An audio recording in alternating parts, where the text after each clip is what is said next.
আসলাম 3D art গ্যালারিতে। ঢুকে পড়লাম 3D আর্ট গ্যালারিতে। দরজায় চাপা পড়ে গেছে রে বেচারা।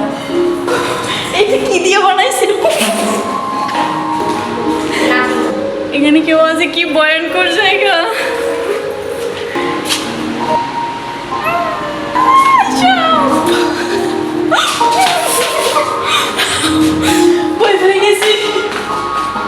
এটা তো ধরাও যায়। হ্যালো এভরিওয়ান, আসসালামু আলাইকুম। কেমন আছেন সবাই? আশা করছি সবাই অনেক ভালো আছেন। আমিও খুব ভালো আছি। This is me Kanika and from my YouTube channel Nilufa Yasmin Kanika. Welcome জানাচ্ছি আবারও একটি নিউ ব্লগে। রিস্কাওয়ালা মামা তো ফুল স্পিডে চালাচ্ছে, আর আমাদের গন্তব্য হলো 3D আর্ট গ্যালারি। রিস্কায় করে যাচ্ছি 3D আর্ট গ্যালারিতে। আশেপাশে টাইগার পাশের গাড়ি, মানুষের কোলাহল, আর এই যে বাতাস, চিটাগং মানেই শান্তি।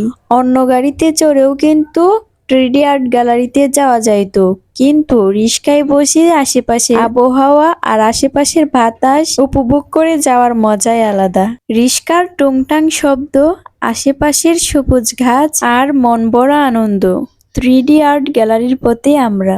আশেপাশের রাস্তা প্লাস পরিবেশ অনেকেরই হয়তো পরিচিত, কিন্তু আমি যাচ্ছি ফার্স্ট টাইম এই রাস্তা দিয়ে। কি যে ভালো লাগতেছে, রাস্তাগুলোর ভিউটা জাস্ট ওয়াও। আমি এই ফার্স্ট এই রাস্তা দিয়ে যাচ্ছি। এই রাস্তাটা হচ্ছে টাইগার বাস পেরিয়ে।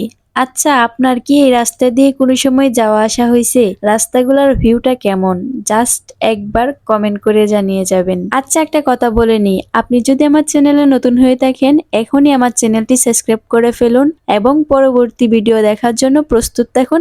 এন্ড কমেন্ট করে জানান আপনারা কোন জায়গার ব্লগ ভিডিও দেখতে চান। আর সেটা যদি হয় চট্টগ্রামের ভিতরে, তাহলে তো অবশ্যই ব্লগ ভিডিও নিয়ে আসবো।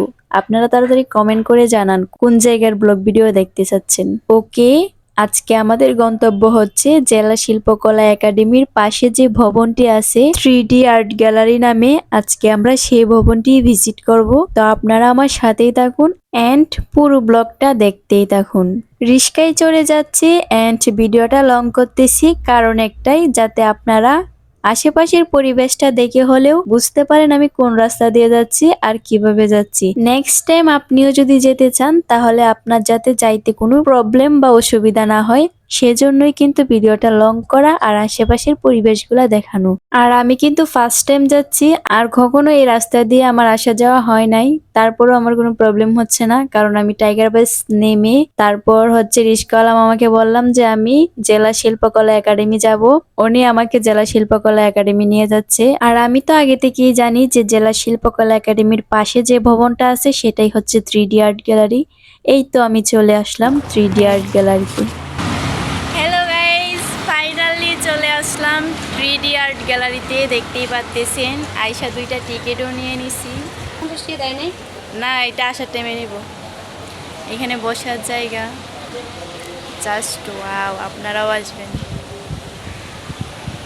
আসলে কথা হচ্ছে কি জানেন, মানে যার থেকে আমরা টিকিট নিছি ওনার কাছে হচ্ছে খুচরা টাকা নাই, তাই উনি বলতেছে যে একটু ওয়েট করার জন্য। তারপর উনি খুচরা টাকা নিয়ে আসছে, আর তার মাঝে আমরা একটু টুকটাক ভিডিও করে নিলাম। বাইরের ভিউটা দেখানোর চেষ্টা করতেছিলাম। দেখেন কতটা সুন্দর।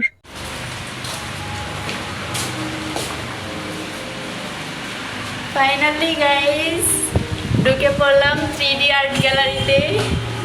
Just wow.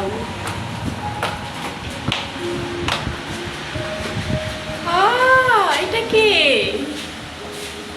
হ্যালো,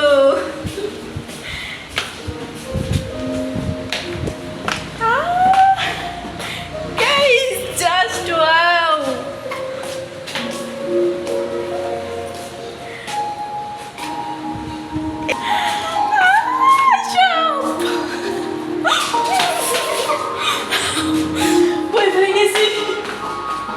এটা তো ধরাও যায় ভাই, অনেক ভয় পাইছি। এখানে কেউ আছে? কি ভয়ঙ্কর জায়গা।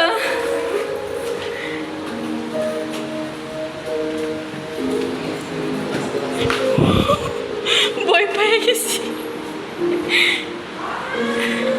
আমরা যেই টাইমটাতে গেছি সেই টাইমটাতে মানে আমরাই ছিলাম আর কেউ ছিল না। আর ব্যাকগ্রাউন্ডে একটা মিউজিক বাজতেছিল। মিউজিকটা অনেক ভয়ঙ্কর ভয়ঙ্কর লাগতেছিল, তাই আমি বারবার ভয় পাচ্ছিলাম। আর আর্টগুলা দেখে মনে হচ্ছিল বাস্তবেই এগুলা, মানে আর্ট করা যে বোঝার কোনো ক্ষমতাই নাই, তাই আমি অনেকবারই ভয় পেয়ে গেছিলাম। আর বারবার নিজেকে সান্ত্বনা দিচ্ছিলাম যে এটা তো আর্ট করা, আমি কেন ভয় পাচ্ছি শুধু শুধু। মা গো, এটা কি গাইস? আমাকে ধরতে হইতেছে।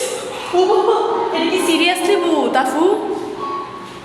ওমা, ওমা, বাঁচাও, আমাকে বাঁচাও। সবগুলো লাগা একটা কাছে অনেক ভালো। ওমা, এটা কি দিয়ে বানাইছে? আচ্ছা গাইজ, আমি এখন চা পাতা তুলবো, তো আমি চায়ের দেশে চলে যাব। হাই।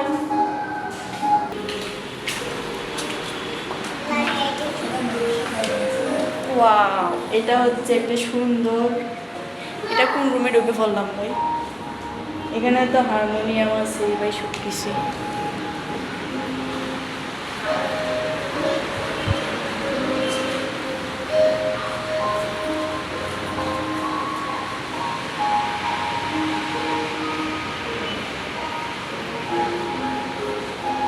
আরো কয়েকটা নাকি রুম আছে।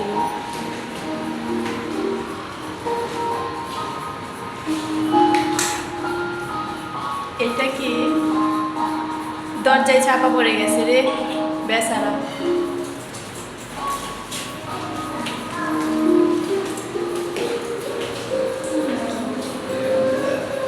এই স্পাইডারম্যান।